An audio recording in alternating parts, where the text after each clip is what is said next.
Salut à tous et bienvenue dans cette nouvelle vidéo R5 Maxi Replica. Aujourd'hui, réception d'un colis très important. On va l'ouvrir ensemble.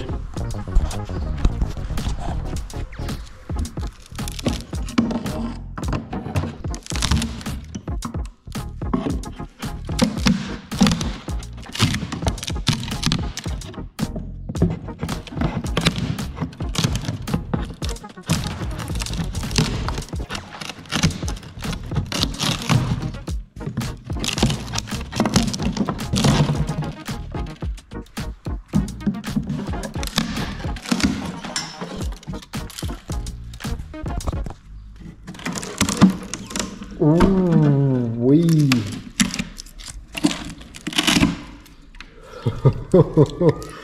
Oh là là là là, c'est beau.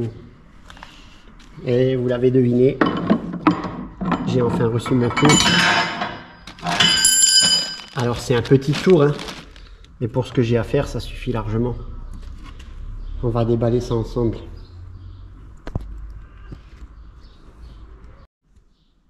Bon, eh bien ça commence bien. La machine est installée, vous voyez, elle est déjà démontée. Alors, en fait ici il y a une sécurité. Quand on actionne le couvercle ou quand on le ferme, ça vient mettre en sécurité. Quand on l'ouvre, ça coupe le moteur. Et le problème, c'est qu'il y avait ce petit cache là qui était au niveau des câbles, comme ça, pour fermer les câbles. Et bien en fin de compte, ce cache là en métal était coincé ici au niveau du câble. Donc génial, super. Donc quand je mettais la machine en route, j'appuyais sur le bouton vert et ça faisait sauter les plombs. Machine neuve, hein, je répète, hein, machine neuve. Hein. Vous avez vu, on l'a déballé ensemble. Hein. Incroyable. Alors j'avais peur d'acheter du chinois. J'ai acheté soi-disant un truc allemand. Mais au final, j'aurais mieux fait de me... Bon bref. J'ai payé un truc chinois-allemand plus cher que chinois. Bon bref.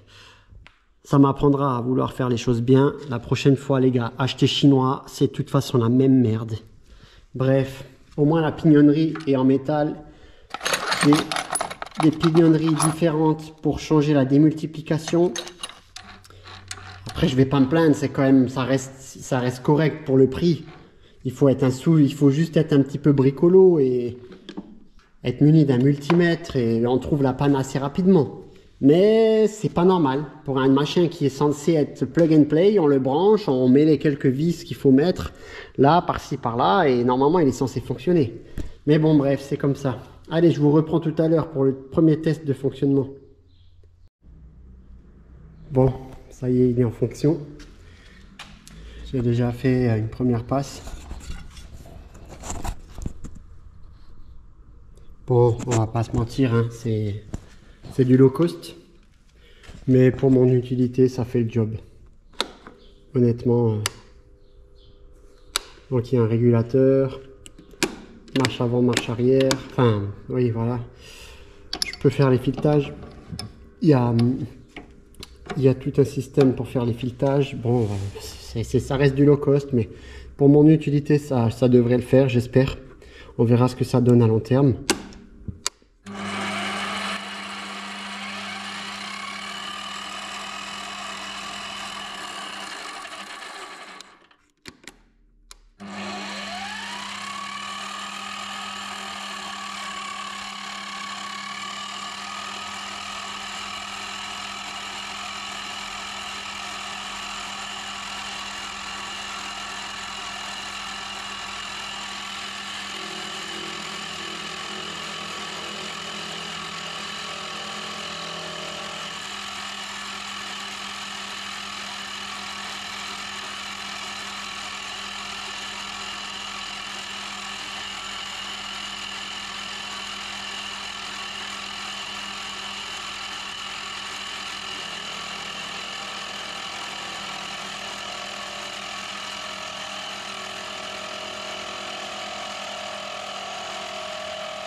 Bon, voilà.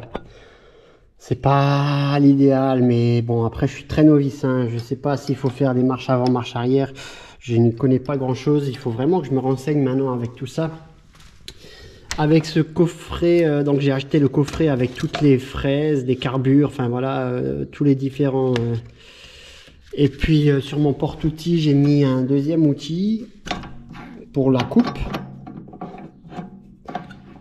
Donc là, pour le coup, je vais m'en servir pour couper des tronçons. Donc j'ai besoin de faire des tronçons de cette taille-là. Donc je vais couper un premier tronçon, je vais voir ce que ça donne. C'est quand même assez épais, je sais pas trop, on va voir. On va voir la capacité du tour, hein. Ma foi, il faut bien tester, hein. Allez, je vous reprends. Bon, alors, pour le prix, on a quand même une notice en français qui est quand même bien complète, hein. Donc bon, on va pas trop se plaindre. On va vraiment pas trop se plaindre. C'est l'avance automatique et tout ça. Puis là, j'ai fait mon premier, si vous voulez, ma première entretoise que je vais utiliser pour mettre ici. Donc ici, il va y avoir la rotule. Et comme je vous l'avais expliqué dans une ancienne vidéo, là, il faut que je comble le vide. Alors désolé, il n'y a pas de lumière. Je vais vous mettre ça avec de la lumière tout à l'heure. Et je vais vous montrer un petit peu à quoi ça va ressembler.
Bon, je suis totalement novice, hein. Je sais pas trop encore ce que je fais, hein. Je vais être franc avec vous, hein. Donc, j'ai quelques bases, mais c'est tout, hein. Je vais vraiment, maintenant que j'ai cet appareil, maintenant que j'ai ça, je vais vraiment me renseigner pour peaufiner un peu tous les détails et voir un petit peu, parce que bon, vous voyez là, j'ai déjà abîmé le carbure, j'ai fait n'importe quoi. Mais bon, c'est comme ça qu'on apprend, hein, finalement, hein. Et puis vous voyez, ça viendra après dans la vis ici. Voilà. Et ça, au niveau de la rotule, je vais vous montrer.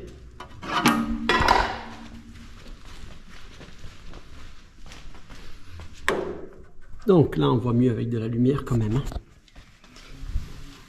Alors, attendez, je vais prendre la rotule. Donc ça va se présenter sous cette forme.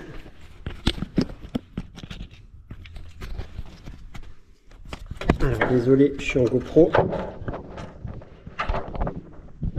Vous voyez là, il faudrait que je la retravaille encore légèrement. Donc vous voyez ici, il faudrait que je la retravaille encore un tout petit peu pour qu'elle rentre dedans.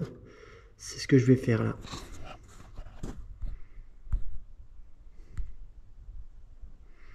Je vous reprends. Voilà, donc c'est ce que je vous expliquais. Donc maintenant, j'ai mon entretoise qui est faite ici. Alors désolé, je filme avec la GoPro. J'essaye ma nouvelle GoPro Hero 11, on verra bien ce que ça donne. Donc maintenant, vous voyez, il y a quand même encore du jeu à mort. Parce qu'en fait, ça c'est une vis. Ça c'est une vis de 14 et là c'est un trou, ça c'est du 16. Donc en vrai, il faudrait maintenant que je perce. Il faut que je perce ça. Vous voyez, c'est du 14. Il faut que je le perce en 16. Et à la place, je vais mettre... Là, on voit bien la différence. 14, 16. Donc là, bien évidemment, la 16, elle rentre pas. Hein. Quoi qu'il arrive, la 16, elle rentrera pas comme ça. Mais après, j'aurai ça à la place. Donc M16 et 10.9. M16, c'est très costaud. Hein. L'aluminium là, il va péter avant ça. Hein. Je vous le garantis. Hein. Donc maintenant, il me reste les entretoises à faire. Ben là, on le voit bien ici. Hein. Il me reste à faire l'entretoise de là et les deux autres de l'autre côté.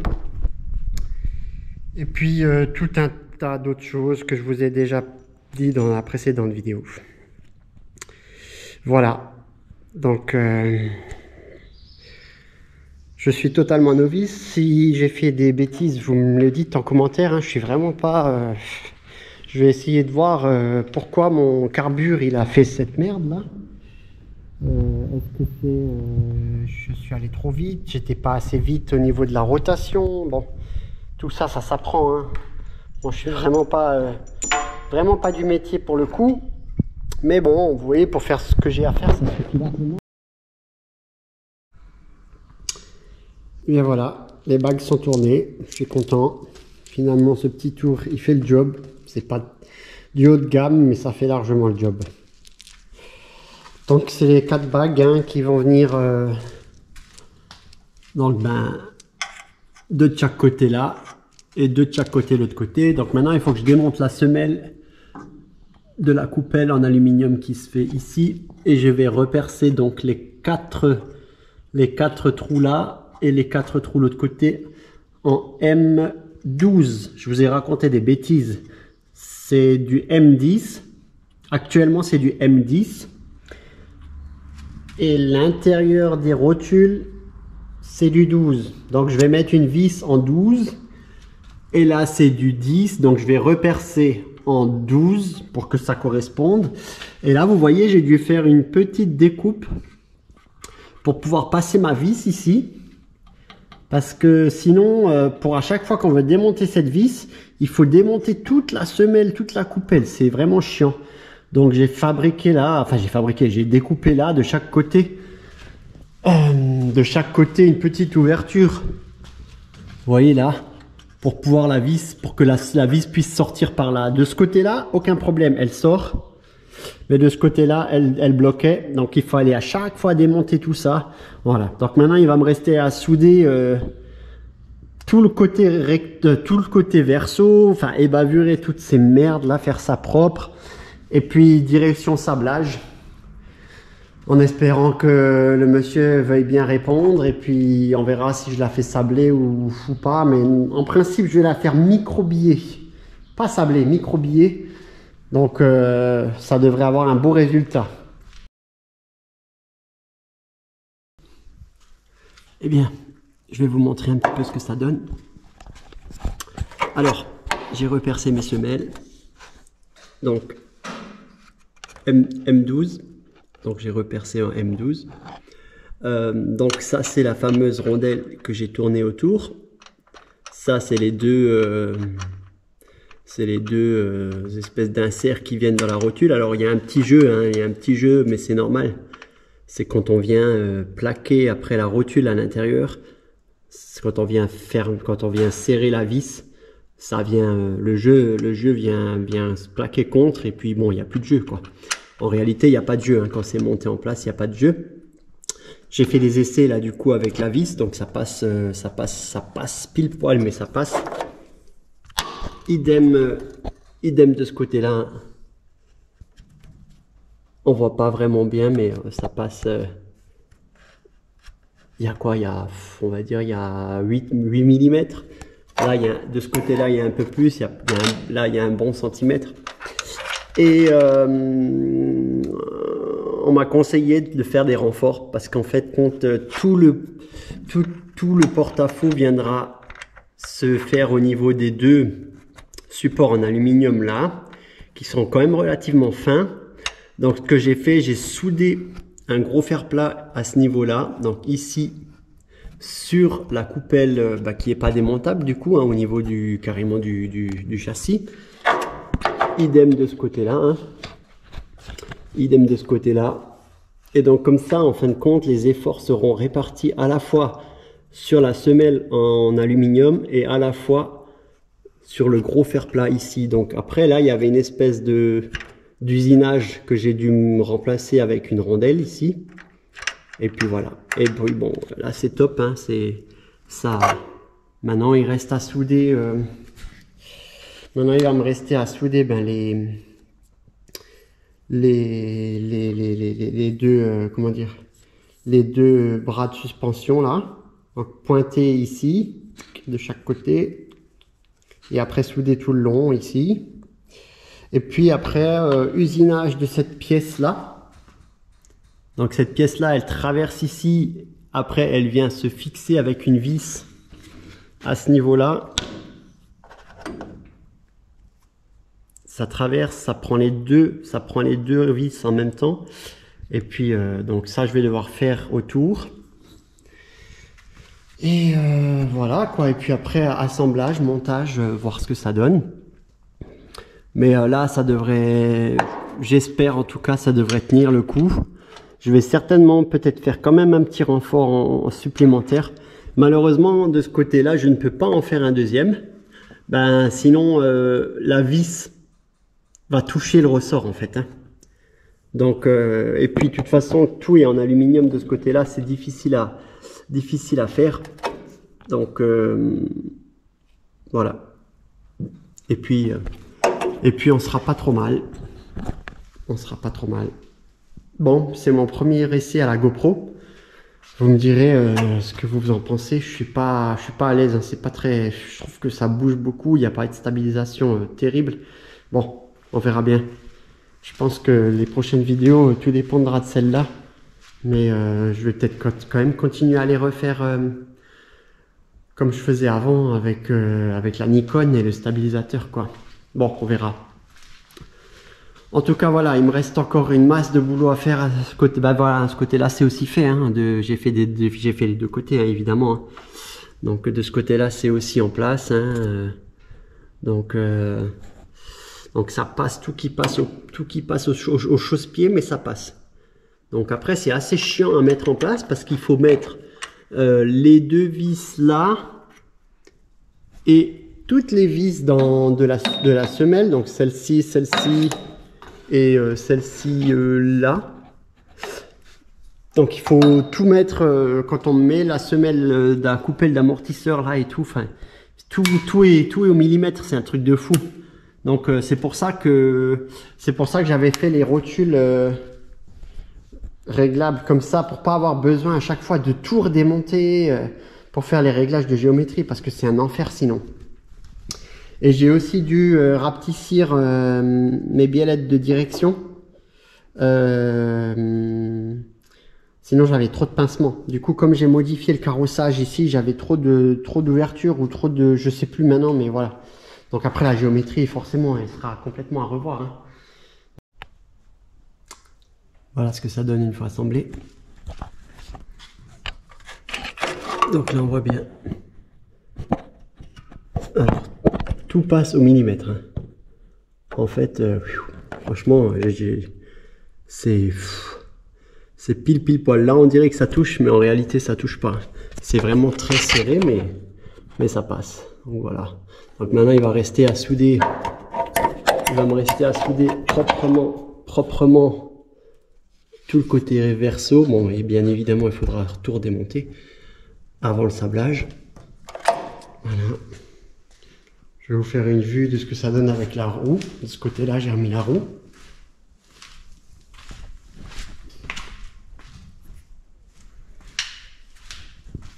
Donc voilà. Donc on voit bien là les renforts.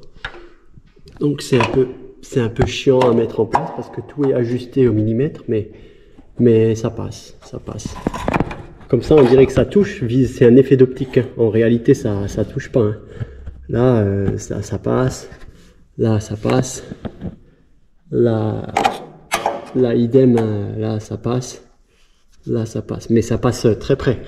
Là il faut savoir aussi que la roue elle est pendante. En réalité quand je vais descendre le véhicule, vous voyez le jour que j'ai là j'ai à peu près 15 cm. En réalité, quand le véhicule sera posé au sol, ici, il reste quoi? Il reste peut-être, allez, 7-8 cm. Donc en réalité, quand je monte, si vous voulez, quand l'amortisseur est comprimé, les biellettes, elles sont plus comme ça, elles sont droites. Et donc là, il n'y a plus rien qui touche. Il n'y a vraiment plus rien qui touche. J'ai fait le test avec le cric. Donc là, normalement, c'est impeccable. Donc maintenant, il va me rester à usiner les pièces là. Les pièces là, les pièces là. Et puis toutes les autres pièces du pivot. Je vais devoir m'occuper de faire ces fameuses pièces là. Donc ça, c'est les fameuses pièces qui viennent au niveau du pivot. Et donc après, il y aura la rotule qui va venir là-dessus, quoi. Bon, forcément, hein, ce sera comme ça, mais... Et donc ça, usiner aussi, hein, usiner tout ça. Idem pour ici. Idem pour ici, hein. Donc pour ici, c'est un brut en aluminium qui est là d'ailleurs. Hein. Donc le brut, je vais devoir le couper en deux. Là, j'ai pris un grand morceau pour avoir quelques chutes au cas où je me loupe. Mais ça va être coupé comme ça, percé. Et pour pouvoir remplacer le bricolage que j'avais fait là, quoi, parce que ça c'était complètement provisoire, hein. Et donc après ça viendra se mettre là-dedans comme l'amortisseur de base dans le pivot des Audi. Je sais pas si vous voyez comment que c'est fait de base sur les McPherson, mais de base sur les McPherson il y a l'amortisseur qui rentre là-dedans, et puis comme moi j'ai mis... Voilà, j'ai voulu mettre ça et maintenant il faut que je fasse avec. Bon. En tout cas, voilà, merci beaucoup pour ceux qui ont suivi la vidéo jusqu'à la fin. Je vous dis à très bientôt pour la suite. Et puis, bonne soirée, bonne journée, à très bientôt. Ciao, ciao.